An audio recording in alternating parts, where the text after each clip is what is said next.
Baik, kemudian jangan lupa bertobat kata Imam Nawawi di sini. Ini adalah slide terakhir juga. Apabila ada pertanyaan nanti mungkin bisa dipersiapkan. Wayam bagi an yukarriral istighfar, dan hendaknya seseorang juga dianjurkan untuk mengulang-ulang istighfar, astaghfirullah wa atubu ilaih, wa talaffudzu bitaubati min jami'il mukhalafati, ya, dan melafalkan taubat, ya, astaghfirullah wa atubu ilaih di hayati, tapi ya, ya Allah, aku mohon kepadamu, aku bertaubat kepadamu dari seluruh kesalahan-kesalahanku, ma'an nadami bil qalbi, disertai dengan penyesalan di dalam hati. Kenapa kok ini juga diingatkan oleh beliau? Karena seringkali orang istighfar dan bertobat itu hanya di mulutnya, astagfirullah wa atubu ilaih. Tapi ditanya, kamu punya dosa Bapak? Enggak tahu Ustaz. Ya, ya, bagus-bagus saja. Tapi kalau ada pengetahuan tentang kenapa kok aku beristighfar, ya bisa mencari alasannya, maka itu sesuatu yang menguatkan istighfar tersebut. Astagfirullah wa atubu ilaih. Ya Allah, aku pernah melakukan dosa ini. Aku pernah melakukan kekurangan dalam ibadah ini. Ya. Maka semakin bagus. Wa an yuksiral buka'a ma'adzikri wa du'ai. Dan memperbanyak tangisan. Menangis untuk apa? Ya. Perbanyak tangisan. Ma'adzikri wa du'a. Ketika berzikir dan berdoa. Ya. Ketika berzikir dan berdoa. Ada doa-doa yang seorang ketika membacanya biasanya dia akan menangis. Ya, ya Allah, Engkau adalah uh, harapanku ketika aku tidak bisa berharap kepada siapapun. Ya Allah, Engkau yang bisa menerimaku ketika banyak orang tidak bisa menerimaku. Ya. Dan seterusnya dengan kalimat-kalimat sendiri, disusun sendiri yang bisa menggetarkan hati misalkan, itu boleh-boleh saja. Ya. Baik, fahunaka taskubul ibarat wa tastaqillul atharat wa turtajat talabat, ya. Karena di sana akan berlimpah banyak doa, akan sedikit orang yang bersalah, dan akan banyak harapan-harapan itu terkabulkan. Ya, jadi di Arafah ini akan banyak harapan-harapan dikabulkan, dan orang-orang yang awam, orang umum yang tahu bahwa Arafah itu luar biasa, kemudian dia berdoa, seringkali doaku sudah dikabulkan satu, doaku sudah dikabulkan dua, doaku sudah dikabulkan lagi. Banyak yang mengatakan seperti itu. Dan bagus sekali apabila doanya itu tidak diceritakan kepada siapapun. Itu salah satu yang menyebabkan doa juga semakin mustajab, ya. Tidak diceritakan kepada siapapun, menjadi doa rahasia antara dirinya dan Allah Subhanahu wa taala. Meskipun sama istrinya, sama anak-anaknya, sama suaminya, jadikan doanya doa yang rahasia, hanya dia ketahui sendiri dan Allah Subhanahu wa taala. Makanya juga semakin kuat. Wa innahu lamajma'un 'azimun wa mauqifun jasimun. Ya. Sesungguhnya Arafah itu adalah majma', perkumpulan orang yang sangat besar, mauqifun jasim, ini juga sama, mauqif, jasim, jasim itu juga besar. Yajtami'u fihi khiyaru ibadillahi sholihin. Berkumpul di sana hamba-hamba Allah yang soleh, wa auliyaihil mukhlisin, para wali Allah yang ikhlas, ya.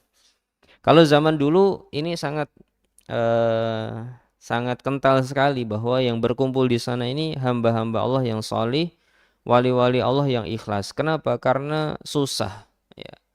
Mau haji harus perjalanan berbulan-bulan, dan tantangannya adalah mati di tengah jalan. Kalau ini bukan hamba Allah yang soleh, bukan wali Allah yang ikhlas, jarang untuk bisa ke sana. Mikir-mikir dulu, ya. Saya mau ke sana nanti gimana gitu. Kalau sekarang karena kemudahan transportasi, kemudahan sarana, terkadang orang-orang yang eh, bukan hamba Allah yang soleh, atau bukan para wali Allah yang ikhlas, orang-orang yang pengen nama saja, orang-orang yang pengen gelar saja, orang-orang yang pengen prestis saja, kadang bisa berangkat dengan mudah, ya. Apalagi kalau pakai furoda misalkan, atau pakai yang semisalnya hanya sekitar 14 hari atau seminggu, ya, sudah bisa melakukan ibadah haji, ya. Sehingga kadang ada orang yang menyatakan, oh ternyata haji itu susah, ternyata haji itu ndak enak, saya ndak pengen berangkat lagi. Nah, ini salah satu kalimat yang terucap dari hati yang mungkin ya mungkin perlu untuk diperbaiki. Karena kalau hatinya itu baik, para ulama terdahulu saja setiap tahun haji. Bahkan diriwayatkan dari Umar bin Abdul Aziz ketika dari Damaskus dipindah ke Madinah oleh kalau tidak salah Walid bin Abdul Malik, beliau mengajukan 3 syarat. Ya, salah satu syaratnya adalah saya ketika sudah jadi gubernur di Madinah, saya mengajukan untuk bisa melakukan haji setiap tahunnya. Ya, setiap tahun berangkat haji. Artinya saya mohon diberikan cuti, ya, diberikan cuti untuk melakukan haji ketika musim haji tiba. Padahal susah. Dan apalagi hajinya Nabi Shallallahu Alaihi Wasallam juga susah. Nanti atau suatu saat nanti kita akan baca cerita yang begitu panjang berkaitan dengan haji beliau di dalam kitab ini. Ya, baik wal khawasi minal muqarrabin, orang-orang khusus dari orang-orang yang mendekatkan diri kepada Allah Subhanahu wa taala. Ya, berkumpul di sana orang-orang hebat ini. Wa huwa a'dhamu majami'id dunya, dan ini adalah perkumpulan terbesar yang ada di dunia. Ya, jadi ini adalah sesuatu yang sangat utama di Arafah, berusaha untuk jangan sampai dilewatkan. Ya. Wallahu alam, ini mungkin yang bisa kita bahas di kesempatan pagi hari ini berkaitan dengan doa orang-orang soleh dan doa para nabi di sana. Atau mungkin saya tambahkan juga Sufyan bin Uyainah juga punya doa. Beliau ketika berhaji selalu berdoa, ya Allah saya mohon semoga haji ini bukan haji terakhirku. Setiap haji doa seperti itu lagi. Ya Allah semoga haji ini bukan haji terakhirku. Berdoa terus sampai 72 kali beliau berdoa, dan selama itu beliau terus melakukan ibadah haji.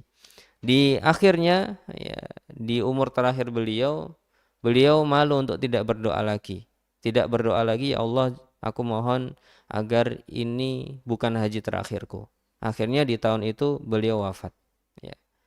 Ya, jadi apa namanya, konsistensi dan kontinuitas doa seseorang kadang berpengaruh dalam kehidupannya.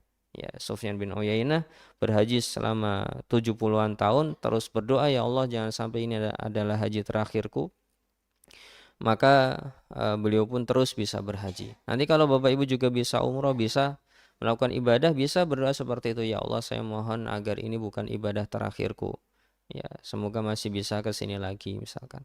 Maka itu salah satu doa yang sangat bagus sekali. Dan belajarlah doa, bagaimana doa yang mustajab itu seperti apa, bagaimana kumpulan-kumpulan doa sudah banyak sekali ya, doa-doa yang dikumpulkan oleh para penulis, ya, doa para nabi, doa orang-orang soleh.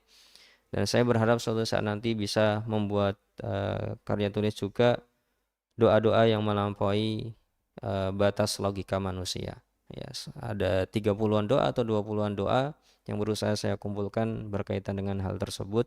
30 doa yang melampaui batas logika manusia.